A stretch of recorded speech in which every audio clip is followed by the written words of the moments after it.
Thanks, guys. I am here with Stunt, successful support of FLyQuest. Now, after that game, oh my goodness, it looked so back and forth at a point. You guys were down 6 turrets at one time, I believe. What was the comeback? What was the turnaround point for you guys? So the entire game we were behind, but we kept talking about how our scaling was better, and we kept racking up the dragons, you know, and eventually we just got to a point where we couldn't defend anymore, and we just had to fight them, and I think we just played the team fights better, which let us come back into the game, but it was a tough one for sure, tougher than we expected. Now, one of the things that made that game a little bit more tougher, I'm guessing on you guys mentally, is the pauses that came in. You had 2 of them. What do you guys do as a team to kind of come back with that mentality after such a long break? So the pauses were, it was like such a like we just killed Rengar. It was like a huge high, and then the pause, we just lost all of our high. We're just like, and we had a little bit of time to talk about the situation. So I'm sure it's probably really funny. Everybody probably like thought of their every movement after the pause, and everybody probably played it exactly the way they would have wanted to. And yeah, everybody was just trying to keep each other focused, and yeah, the way they played it after the pause was like super good too. So we were caught off guard. We just thought we were going to get the Baron. Well, you did, you got it, and you were successful. Now I want to ask about you yourself. Do you have any goals going into the split starting with FLyQuest? Yeah, so if you guys don't know, our mid laner, Fly, is stuck in, he's having visa issues. So we were practicing with him for the majority of the time. So Keen had to step up, and he's doing a really good job. And so with Keen, we're kind of just trying to make playoffs, and then we're confident that we're gonna be able to beat other teams in a best of 5. So Keen's gonna be with you guys all the way up until playoffs? We're not entirely sure, but yeah. All right. We're hoping Fly's gonna come back soon. But Keen's doing awesome. Like.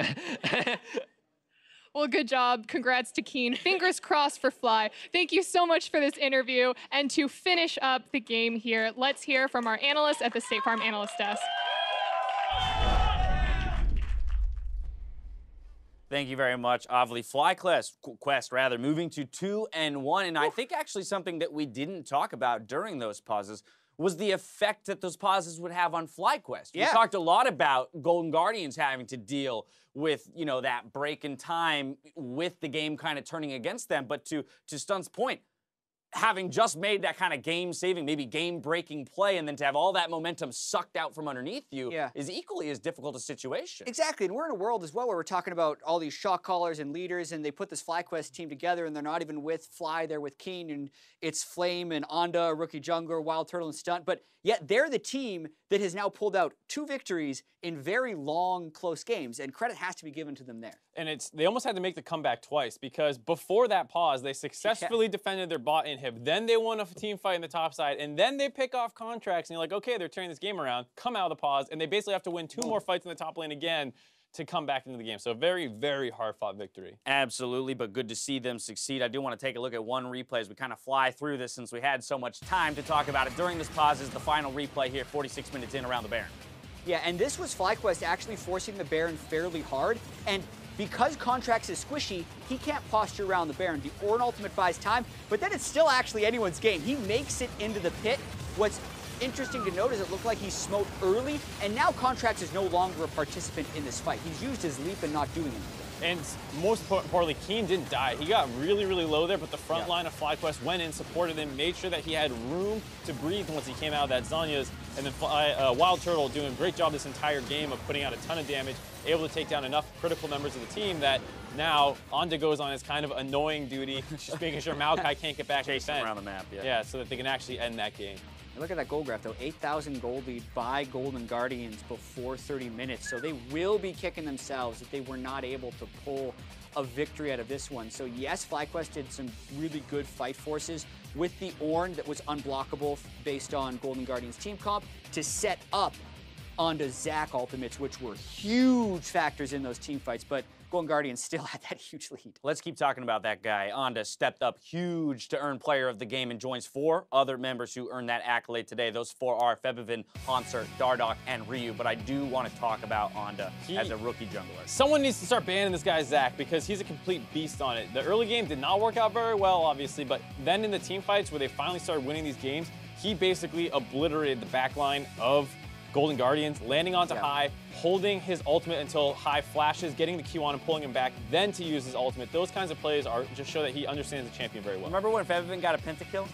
That was a while ago. That was a while ago. That was earlier today. I almost forgot about that. What an exciting first game to kick it off with. You follow that with that 60-plus minuter from TSM where they eke out their first victory of the split.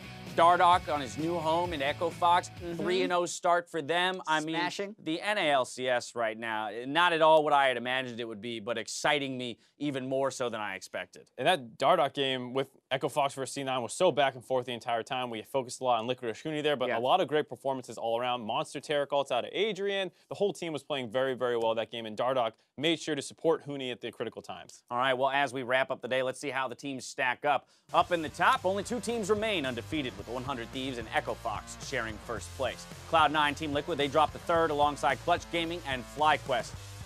Earlier, we brought in another set of predictions in hopes of putting Mark and Jad's picks into perspective, but the good old coin, it went 0-5 on the first day of broadcast. Only day, it's not coming back. Get crushed. You thought a coin could beat the analyst. My boy George let me down. Dash. George, what are you doing to me, man? We're never bringing this coin back. This coin will not return. No coins. All right, don't be specific. Coins cannot predict the NA LCS. I'm going to smelt it and make it a ring and wear it. Right, but I'm going to go ahead and open my inbox to suggestions for other methods of prediction. I'm going to throw the coin in the wishing well to Jad and wish that a coin never tries to predict a game again. Here, you can have, I don't want this. This is bad luck. Who needs a coin? You can have that. Make your wish. Throw it away, please, dear God. I'm very proud of you both for outdoing the coin. It actually did even you guys up in the standings, as we saw. 9-6 apiece for the both of you. So going in tomorrow, hopefully we get a little bit of a tiebreaker in the predictions. And speaking of which, let's look ahead at tomorrow's games. First up, we've got Echo Fox, who hope to sustain their undefeated streak against TSM. And then Cloud9 take to the stage against 100 Thieves with Team Liquid versus Clutch Gaming to close out the weekend. Let's talk about this for a bit. Any matchups that are jumping out at you as big ticket ones? Predictions are excruciating right now for these games, because I can actually in my head make an argument for any of these games going back and forth. Like the big ticket items are the undefeated teams trying to remain undefeated. Even Echo Fox against TSM, preseason you would have had TSM as the favorite, but based on these games, like Echo Fox looks so great. That's games 1 and 2, by the way. I was about to say, that's games 1 and 2 tomorrow. I like game 5, Team Liquid versus Clutch Gaming. Team Liquid in 2 of their games have come out kind of lackluster in the first 20 minutes of the game. They throw their leads away. They're not making huge advantages. And then that's a little scary. Clutch Gaming, we've seen how aggressively Febivin can take over a game. So that's one that I'm going to be looking at as well, because they're both at 2-1. All right, well, there you have it. Stay tuned on Riot Games Stream for a rebroadcast of Week 2, Day 2 of the EU LCS. But now, for myself, the casters, the entire live broadcast crew, thank you for watching, and we'll see you tomorrow for more NA LCS. Good night.